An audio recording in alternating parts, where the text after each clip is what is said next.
Hello, everyone. This is Intezar Mehboob. On behalf of LC Consultancy Services, I welcome you all to today's talk show. We have with us today Professor Dr. Saiful Islam from the Institute of Water and Flood Management, Bangladesh University of Engineering and Technology, BUET. So thank you so much for joining us today. Thank you, Intezar, for inviting me for this today's webinar. Pleasure for us. It is a pleasure for us to have you here. So today we address the most important and critical issue of climate change.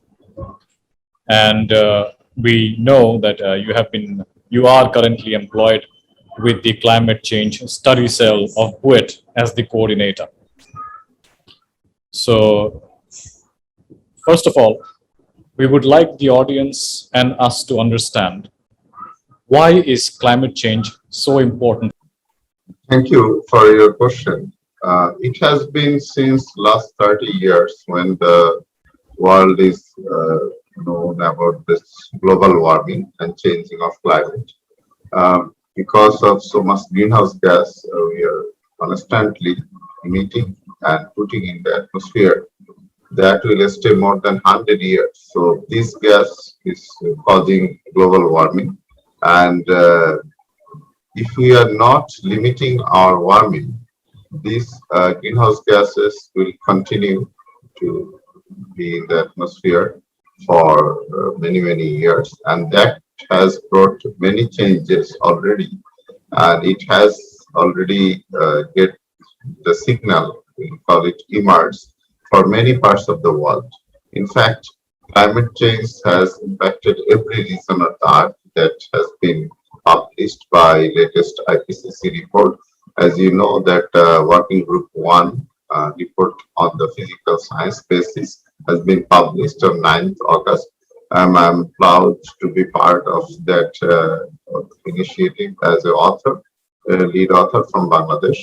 And that report mentioned that the climate change is widespread, rapid, and has felt everywhere. And that impacted many, many issues, and I will talk about that later. Sir, thank you for beautifully explaining what climate change is. I think that this issue needs to be more thoroughly understood and addressed, not just in Bangladesh, but also worldwide. I understand that one of the primary reasons for climate change is human actions. Can you please tell us how these human actions contribute to the negative attributes of climate action or climate change? Thank you. We have seen many, many changes in the world due to global warming, which is primarily caused by human activities, as you mentioned. And these changes are widespread, rapid, and that has not been observed of last 2000 years. Such unprecedented warming. We also see Arctic ice is melting very fast rate, which is more than 1 million a year. We also see wildfire. We also see changes of the extremes, heat waves, droughts, heavy precipitations, and many, many other impacts in the atmosphere. And continuously sea level is rising, which is more than 10,000 a year. We have not seen such rise. And these processes will continue to go in the next decades or even next century. Some of the processes will not able to stop, even we stop the greenhouse gas emission right now. So these changes will impact us a lot. And the process that has bring these changes are, as you mentioned, the human activity, which means greenhouse gas emission from different sources. It's come from power generation, from industrial activities, from transport sector. We also see it comes from agriculture activities and many, many other sources from greenhouse gas is coming to the atmosphere.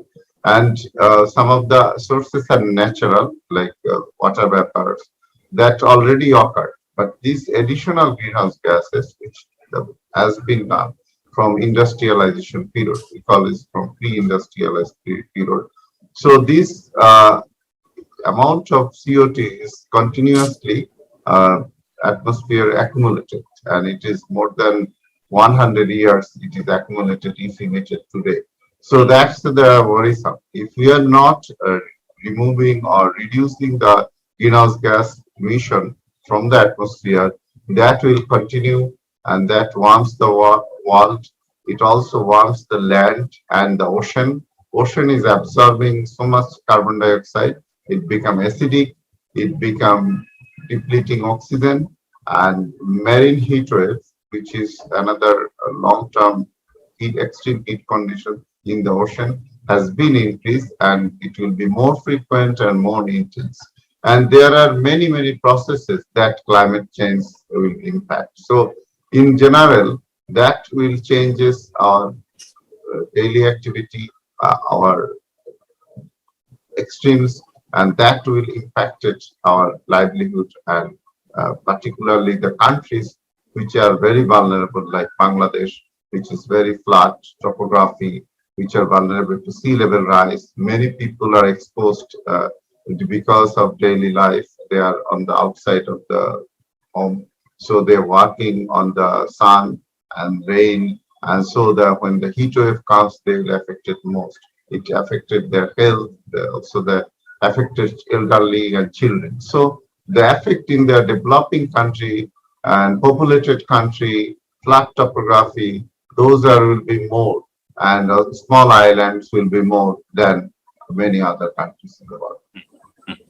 Now, what we very clearly should emphasize on is that human actions should not be harmful towards humans.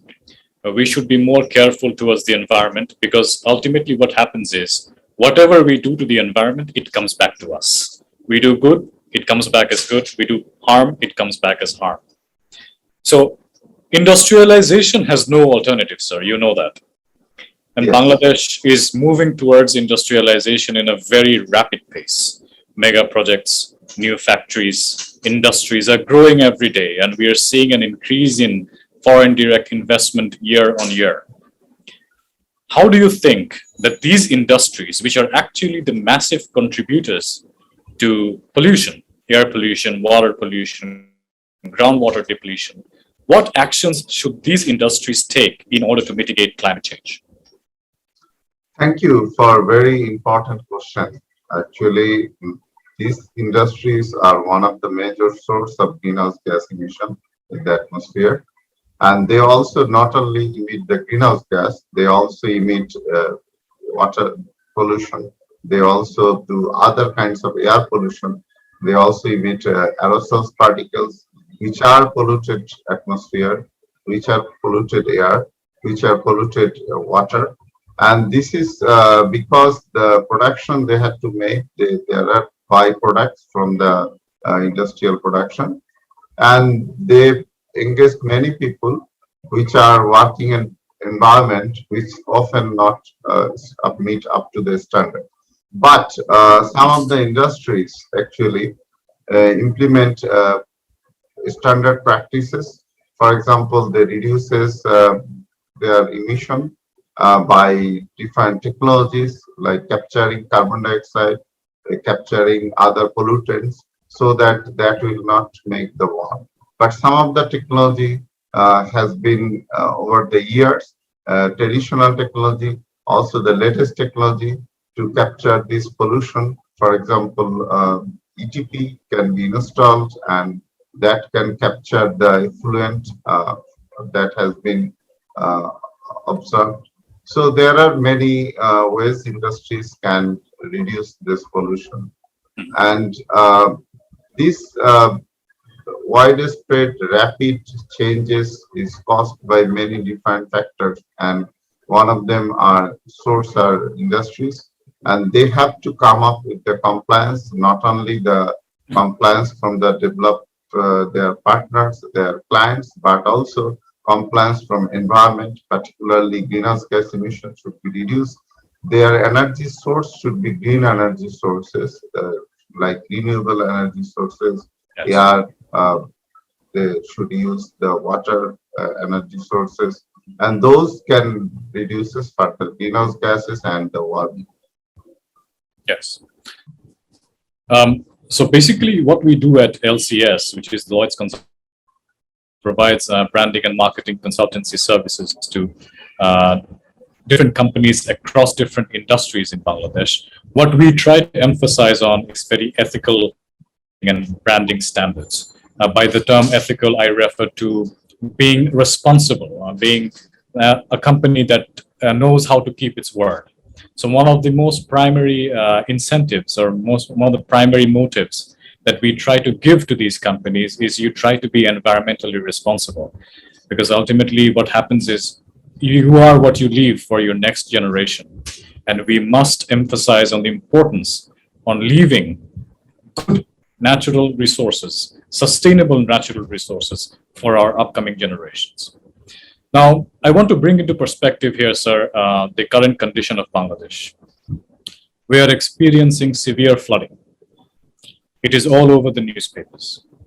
Can you please shed light, please? Thank you. To bring the issues of sustainable development, and it is our policy since when we developed the environmental policy in 1992. We want environmental development should be sustainable. It should not deplete all the natural resources, and it should be sound and environment friendly. So all the development that we are currently making should focus on that, and it should not degrade the environment.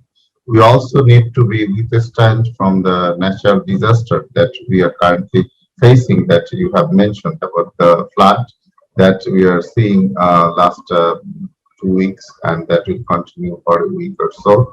And last year we see devastating flood more than 40 years. And this year we saw cyclone Iash, and last year we saw cyclone Amphan landfall. And so, and then the year before we had cyclones, cyclone Bulbul and cyclone Fani. So this cyclone is occurs recurrently, and we also see floods occurring. We also see severe drought this year, extreme conditions, particularly from November to May. There are many places drinking water was not there, and many crops are affected and productions were reduced. So agriculture dependent country, Bangladesh, and its backbone is agriculture. The widespread changes of the climate has impacted many natural disasters, as you mentioned, and it is going to be changes more in the future. For example, sea level rise will brought the salinity issue in the coastal area, and more intense weather will see more heavy precipitation in the next coming years, as projected by IPCC. South Asia monsoon will be more heavy rainfall, and also annual rainfall will increase. That could bring the monsoon flood more intense and frequent. Also, we have flash flood issue, particularly north east region for our areas for the borough crops. So, and we see landslides, we see increasing amount of lightning. So all this actually impacted our agriculture, livelihood, and people who are living on that. And that as a country, we're going to adapt how we can actually withstand with this adverse impact of climate. Yes, indeed, we need to address the adversities of climate change immediately, sir. That is a national and a global concern at this moment. In Chittagong, there are countries which are actually leading by example. There are officially created rainwater harvesting facilities here that the local industries here in Chittagong have set up. And at the same time, we can also see that moving into rooftop rainwater harvesting. They're harvesting water from the rooftops, from the industry rooftops. And one of the other aspects that I have seen during my visits to these industries is a tendency to install the state-of-the-art air pollution control technologies. They have German technologies which are installed here in Bangladesh, which actually restricts gaseous emissions, carbon and dust emissions, to below the standard that is set by the World Bank Group, almost 90% below the World Bank standards. and almost 98% below the standards set by the Bangladesh Environmental Institute. Yeah. So we can see that people are actually becoming environmentally conscious. But I would hope that this effort that the industries are making, and we as individuals, we have to be more careful on how we dispose waste materials to the environment. If you will please give us a closing statement, sir. I think this is very important. The industries, the country should comply with the Department of Environment's rules regulation that set by the Bangladesh government, particularly air standard, water quality standard, and also reuse the different byproducts as you know, one of the issues to reuse your waste so that you can comply and you can reduce the emission. For example, many industries applied rainwater harvesting for capturing the water that you mentioned, and that can reduce the amount of water we withdraw from the groundwater sources, and that resource will be sustainable. Similarly, as you mentioned, that they can have their technology which capture the greenhouse gas and dust pollution with up to the standard of World Bank and Department of Environment. So that these are, I think, the very important aspect, and other industries should follow that. And particularly, the factory should be built such a way so that the building should be consume less energy, and that could also reduce greenhouse gas emission. So many different ways actually the industries can help to fight with the climate change, particularly mitigating climate change, and also very different way they can help on adapting climate change. I hope these activities will be promoted, and this should be a lesson for other industries. They can learning from there, and they can apply these tools and technology that already installed and practiced in Bangladesh. Thank you so much, sir. We are extremely hopeful that in the coming days, we are going to see environmentally responsible actions, not just from the industries, but also from us as individuals. Thank you so much, sir, for joining us today. It has been a pleasure. Thank you, Intezar, and very nice that we focus on this sector, how we can fight against climate change. Many and almost every aspect we have to see how can we reduce greenhouse gas, how can we adapt. Thank you so much. Thank you so much, sir.